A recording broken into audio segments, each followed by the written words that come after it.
Good afternoon.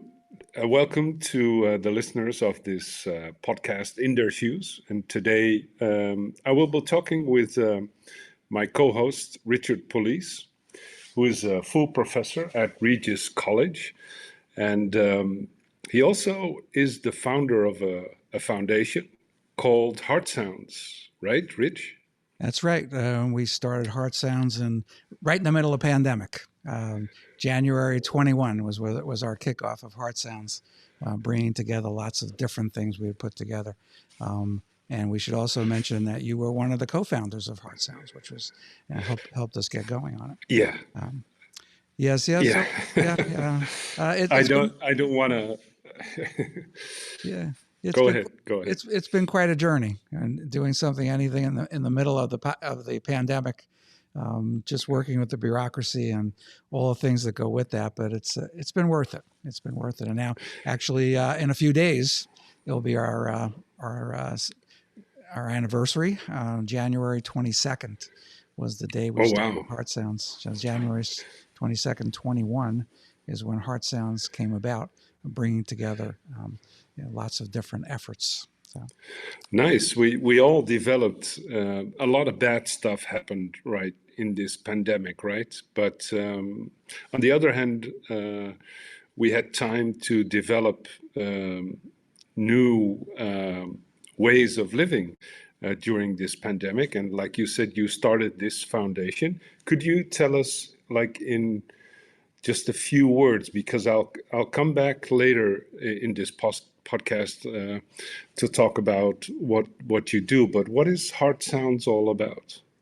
Well, I guess the biggest thing we could say is Heart Sounds, if you want to put a word to it, it's about sustainability.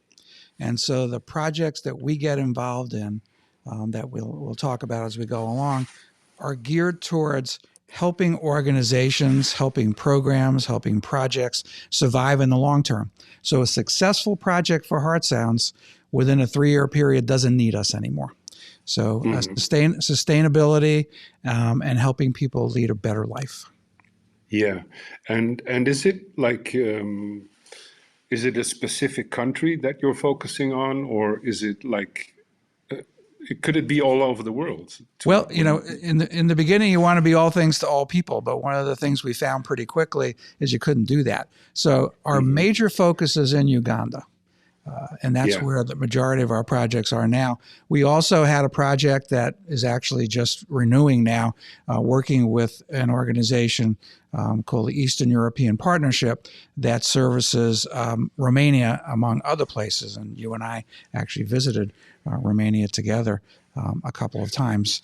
We're looking at expansion to some other places. We've had requests and have conversations in Tanzania, in Sudan, but most of what we do today, and most of where our money goes to Uganda. So how does a full professor from Boston, America, how do you got to know Uganda? What is the connection? Well, in 2011, James Basheko, who we both have come to know, James came to work with me on a 4-month project, and he was working on strategic planning, trying to do some community development. And during the course of the conversation, James would always say, "Rich, you need to come to Uganda." And to be honest with you, I look at it and say, "Oh, I don't know. I'm in Eastern Europe. I'm doing some stuff in Western Europe." At that time, I was working a little bit with a project in Honduras, and so I think I don't know about Uganda, but the College of St. Rose, where I was at the time, offered me a grant to travel to wherever I wanted to go. So my daughter Elizabeth and I went to Uganda, and really that was a life-changing experience for me. Uganda is a beautiful place. I describe it often as a beautiful place with unfortunately amazing poverty. And when you put those two things together, it sort of drew me to that place. So yeah, I'm a professor, still do that, at least part of my time. But the majority of my life is really tied up in Heart Sounds and similar projects. Yeah, and what is you mentioned one thing, the poverty, but what did hit you the most when you when you went to Uganda for the first time, apart from the beauty of the country and the poverty? Well, when you're in the city of Kampala, the capital of Uganda, it looks pretty modern. And if you're in downtown, you think, oh, there's a Sheraton hotel and some nice restaurants, and oh, this looks like any other place I've been before. But then when you leave the city, when you don't go too far out, 20, 25, 30 kilometers outside of the city, you start to see the landscape change. And what you see is people living in shacks, and by the way, right next to very nice houses. So it's a really mixed kind of situation. People living in shacks, kids without shoes. When you see some of the schools are very run down. And one of the things that really hit me was when I went to the schools, I saw a lot of boys, but not a lot of girls. And that struck me. And as I talked to James and other people, they said, well, women don't usually go to school past fourth grade here. That the majority of them, and certainly there are some people who move on to universities, but the majority of women in Uganda get a fourth grade education. They are often put in very difficult circumstances, and then they go on with their life not being educated. And that struck me and other people that I work with that something like that really needs to change. Here in the 21st century, the fact that a woman gets a fourth grade education while a man is able to move on to other educational pursuits, that struck me and stayed with me. And that really helped us develop some of the Heart Sounds projects. Yeah. And did in the time you've been to Uganda, did things change a little for the better for women? Well, they changed a little, and then the pandemic hit. We talk about so many things, and so we want to blame lots of things on the pandemic. But the pandemic in Uganda shut down the society for months at a time. And I know you experienced that in the Netherlands. We never really experienced what you really call a lockdown. But during that time, there was a little movement backwards where suddenly when schools reopened, and the schools are open now, the message that I'm hearing is the kids are coming back to school. Not all of them are coming back to school, and less women are coming back to school. So we lost some ground here. And we hope that we can regain that. So is it as bad as it was in 2011? Probably not. Is it as good as it was in 2019? Probably not either. We lost something here, and we hope to regain some of that. Still a lot of work to do, right? Always, and as I've said to people, we could have 1,000 projects like Heart Sounds. 1,000 organizations throughout Africa, throughout Southeast Africa, and it still wouldn't be enough. How many times did you go there? I've been there 12 times now. 12 times? 12 times. And when is the next time? April. April. Yeah, and interestingly, had to cancel. I should be there right now, but we had to cancel because, among other things, there was an Ebola outbreak in Uganda. Thankfully, not one that spread as rapidly as people were feared, but there was an Ebola outbreak. So we canceled the trip. I was going to bring a couple of board members. Elizabeth, my daughter, was going to go with us. Another person was going to come with us, and we said this isn't safe. So now, actually, yesterday I got a phone call from a friend saying, we feel pretty confident now that Ebola it's not gone. There's probably a few cases around, but it's safe now for you to go. So I'll be going for a couple of weeks in April, be traveling on my own this time to visit some of our programs, to visit the universities. And I hope by next year we'll be able to bring a group with us again. Yeah. So Rich, I'm always curious, the reasons why you started Heart Sounds is quite obvious and very clear. You take pride in helping people who have less means than we do. So starting a foundation which is only to help other people, did your parents taught you to do stuff like that? Where does it come from, your charity?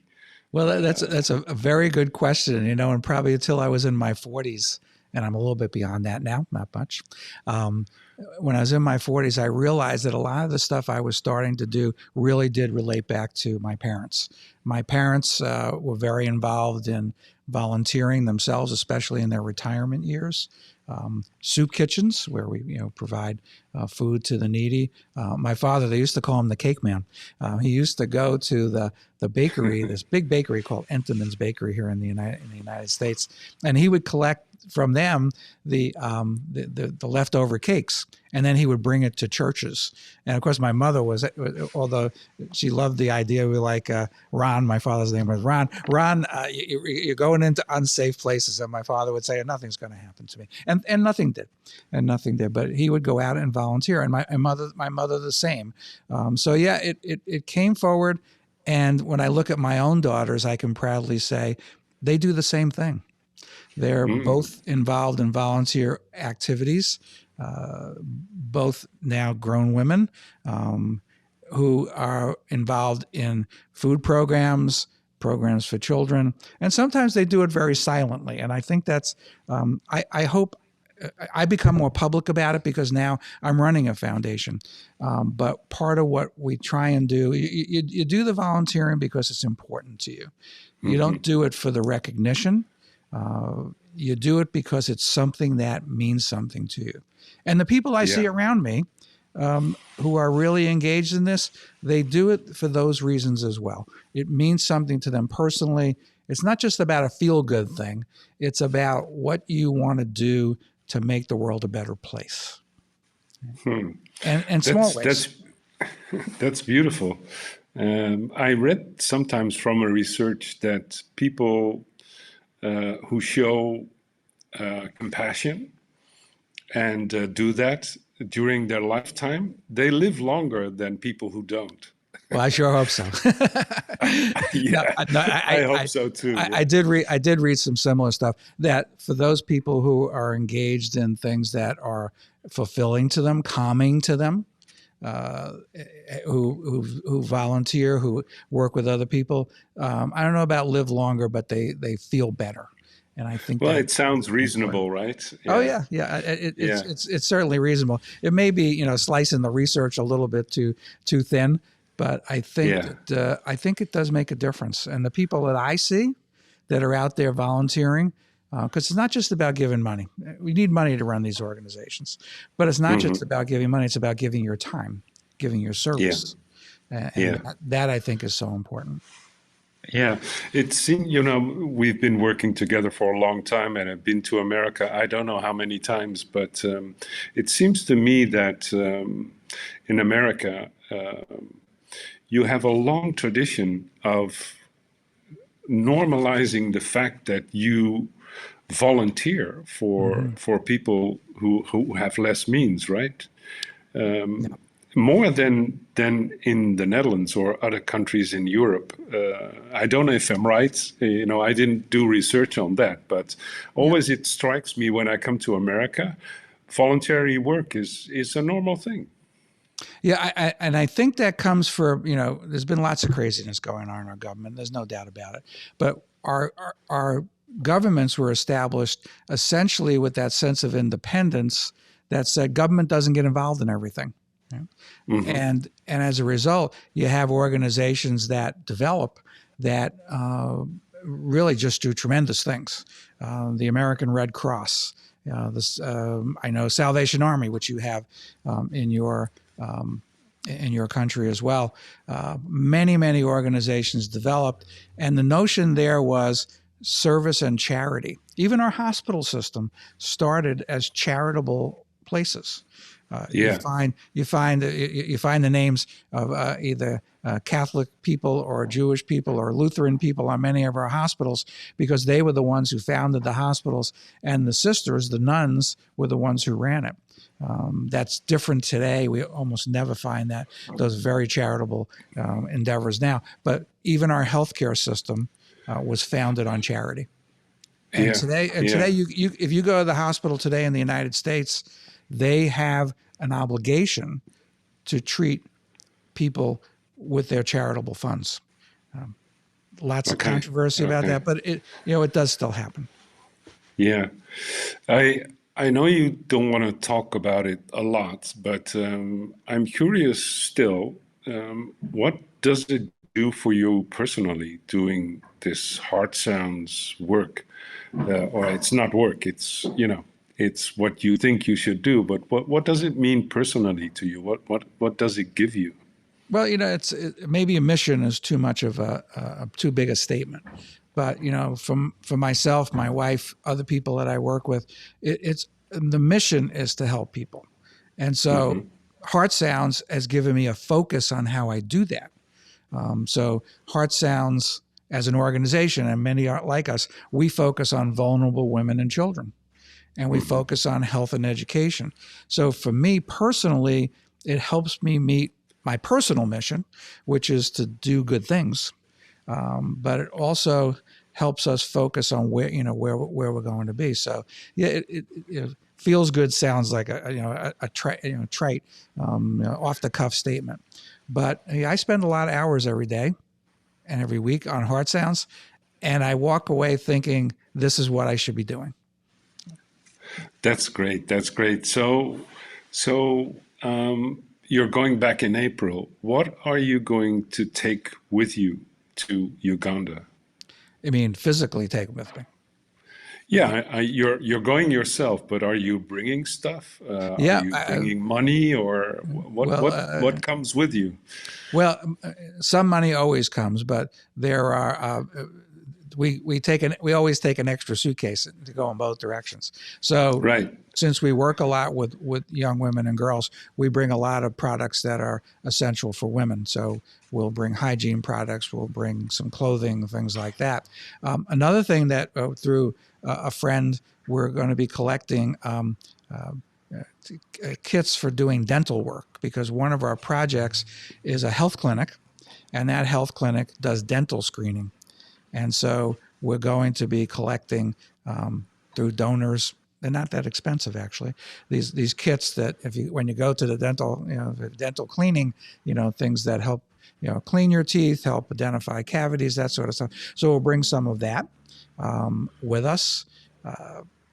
Probably that's going to be the focus for this trip. Things like not necessarily drugs themselves, although we have often brought antibiotics with us because antibiotics are hard to find and expensive. So some antibiotics, but things like Band-Aids, bandages, things that can be used within the health clinics. Because one of the health clinics we work with is called, it's a level 3 health clinic. Level 3 is sort of like a first aid station. And so things like Band-Aids and stuff and things are there. We're also looking at, and I don't know whether we're going to make them in Uganda or bring it from the United States. You remember the whole idea of PPE, the personal protective equipment, gowns, masks, gloves. When we looked at the Ebola outbreak, people who died from Ebola were mostly healthcare workers. Mm-hmm. In the previous outbreaks and in current outbreaks. So we're looking at one of our projects being, and we think we're going to make it in Uganda because it's probably going to be easier, and we have the girls' school that can make it.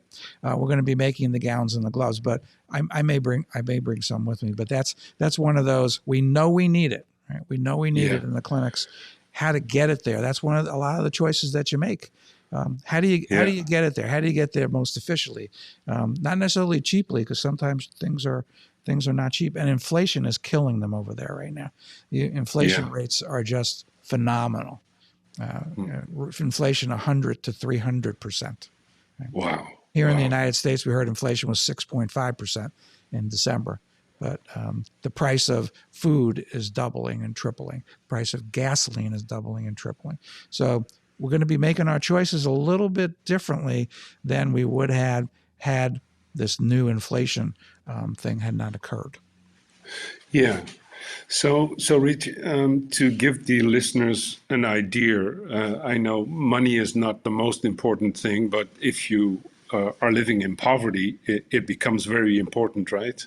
Yeah. So since the day you started Heart Sounds, what is the amount of money involved which was brought from America or other countries to Uganda? Well, I actually like to back up to the time before we started Heart Sounds, because Heart Sounds came because we brought together a bunch of projects. But our initial project was a mental health project where we helped women recovering from mental illness start their project. So probably over the course of the years, $100,000 Wow. over the course of the years. Yeah. The pandemic stopped us in our tracks because suddenly our ways of getting money back, because some of the things we would sell, the jewelry on behalf of the women here. But I'll give you a really good example. We have something called Giving Tuesday, where people are encouraged to give to charities right after Thanksgiving, the Tuesday after Thanksgiving. For Giving Tuesday, on an email that I sent to our contacts, about 250 people, we collected about $2,500. Just before Christmas, I asked the sisters at the Home for Divine Mercy. It's our school for vulnerable young women. It's a trade school, a vocational school. I asked the sisters, what can we get the girls for Christmas? Because in the past, we would buy them a dress or shoes or something. And Sister came back, Sister Angelina, wonderful person, said, Rich, what we really need is money for food. So we went out and the Heart Sounds board allocated some money immediately. And we also did some quick donations. So we sent about it's still going, but we sent about $5,000 for food. It's not the way we want to do business, but because we like to grow food, but there's another thing going on, which is there's tremendous drought in Africa. So in those two situations alone, about $7,000 will probably come up around $8,000. We're not big. We're not big. Most of our donors give $50, $100, $500. We did get lucky though recently. We got two what's called directed donations from foundations, and they gave us a starting grant of $500 from each. But that also puts us in a better situation to collect money from them. So we don't see big donations, and the biggest donations come from our board members who do donate. But I tell people every nickel counts. Every nickel counts. Yes, every nickel, right? Yeah, exactly. Yeah, a nickel here in France or the Netherlands or America is what people need, right? It's of more value in other countries, probably. Yeah. Probably not with the inflation right now, but every dollar counts. Yeah, well, pre-inflation, and so I guess it's going to jump up now. A dollar buys like 2.5 kilograms of rice, right? So that's a lot. That's a lot of rice. That's a lot of rice. Yeah. And so rice and sorghum and things that people can eat, prepare and eat, so important. The breakfast cereal that they make is called posho. Posho is a porridge. You can make posho for pennies per serving, and so what the sisters and we suggested they do is buy food like posho, but the ingredients for posho to make that. So yeah, a dollar goes a long way. Keeping in mind that many of the people, the girls that we serve in that school, their families live on less than $1 a day, less than $1 US per day. Yeah. So Rich, we gave the listeners an idea on how many money was brought to Uganda. So when you have in mind the projects that Heart Sounds does now in Uganda on a monthly base, how much should the foundation have per month to maintain the projects, to keep them going? Probably about $5,000 a month keeps the projects going. Keeping in mind that the administration of Heart Sounds is actually funded by the board. One of the terrific things has been when we founded Heart Sounds, there were 5 founding members. There's now 9 of us. All of the board members participate in that. So the administration of Heart Sounds, I was telling some folks in the last few minutes, literally, about 92% of every dollar we collect goes back to Uganda. So 92 cents out of every $1 goes back. So our administration is very low. Yeah, you have no overhead. No. Well, we don't have a physical office here. We do have a physical office in Uganda now. We opened a physical office to do some things that we need to do, but we're like many organizations. We're virtual. If I have a computer, you can run the organization. What does this office in Uganda look like? We actually joined with a group that runs a psychology practice called City Psychological, and they have a suite, and we rented a room, a space. Okay. With them, and so it'll be set up as an office. The idea is we're now at the point where we need to bring people into our office to connect them to our project. So it is. I'll visit it when I'm there. I haven't actually physically visited it, but it was a big step for Heart Sounds. We said we need to invest in having a physical presence. Now, we're a registered charity in Uganda, which means the government is aware of us. We also are starting a subsidiary organization. Interestingly, I'll give you the name of it. It's in Swahili. In Swahili, it's called Kiafya Sasa. And Kiafya Sasa is Health Now. It's going to be our subsidiary organization that will help us do some things. So Health Now sort of fit for us. And we use Swahili because Swahili is a very common language in Uganda now. Actually, some people will say soon it will be the national language in Uganda. Okay. So you have 9 board members connected to Heart Sounds in America. So when we're talking about Uganda or other countries like Romania, how many people coming from that country or these countries are connected to Heart Sounds? Just an estimate to make listeners know how many people it involves, right? Well, in Uganda, if we look at people who volunteer for us, or we have 2 people who are employed by us.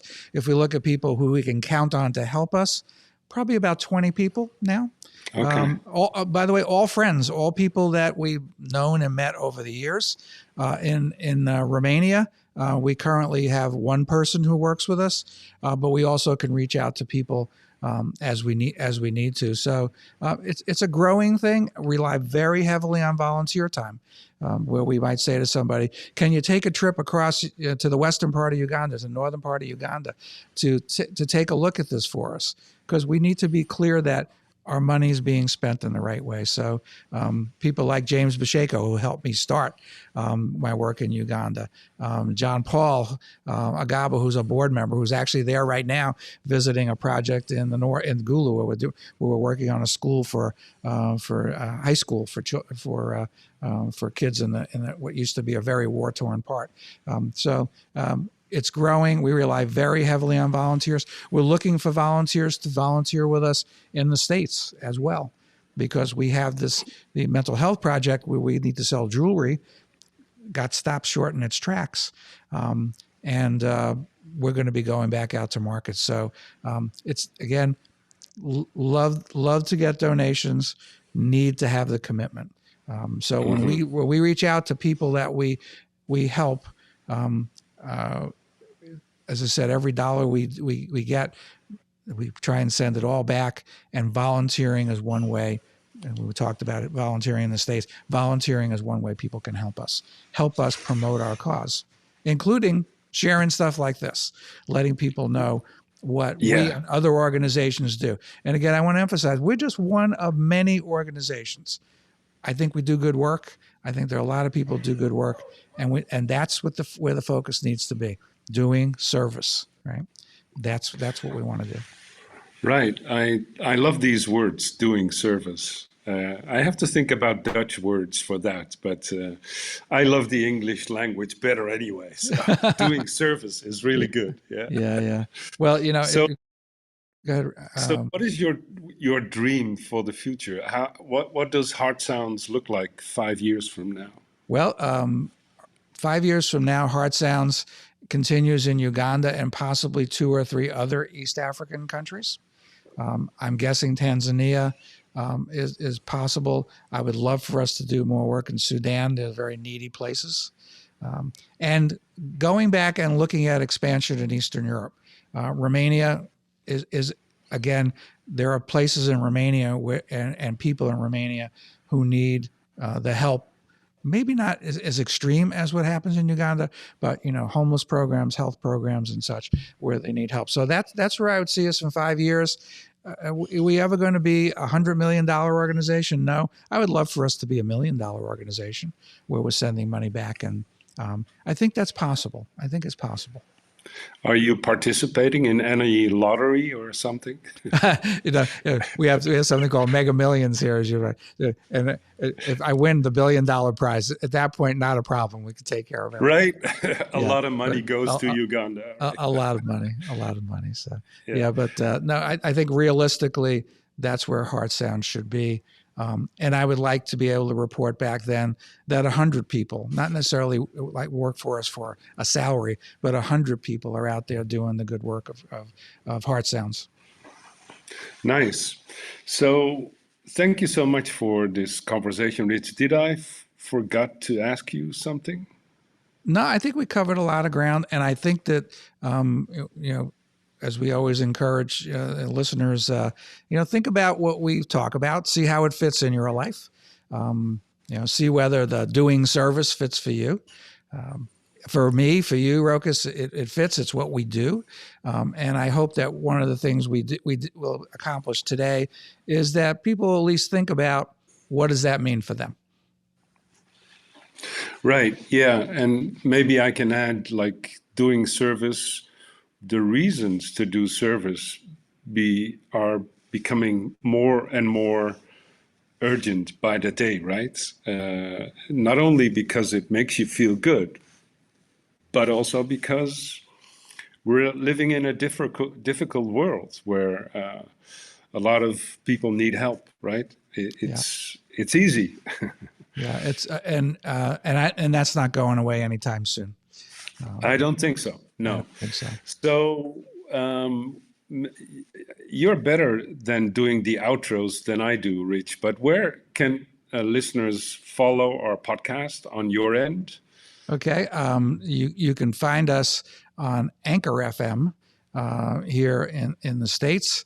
Also, encourage you to visit the site here, WMCT-TV, which is the local TV station here that hosts us. And I want to thank them so much for doing that. And you can find us on Spotify and Amazon and Apple Music. And I know that, Rokas, we're out there in many places, and maybe we can take a look, and people can take a look and tell their friends about us. Yeah, from my end, it's, people can listen to our podcast on Spotify, Apple Podcasts, Springcast. And since this week, I'm also on Podimo. We are also on Podimo.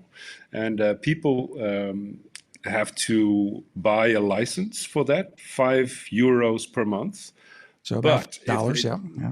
Yeah, if they do that, they sponsor our podcast. And if people sponsor our podcast, with every stream, we get some money, and the money which we get for the streams goes to Uganda or Romania or whatever country Heart Sounds is doing service, right? Exactly. So yeah.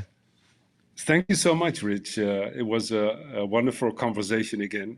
You're one of my heroes. I know you don't want to hear that, but thanks so much for this conversation. And if people listen, please share it with your network, your family, your friends, whomever is interested in the work of Heart Sounds. Send it to them, because we need volunteers, we need money, we need everything that can help people who are living in difficult circumstances. Yeah, thanks so much, Rokas. Bye-bye, Rich. Bye.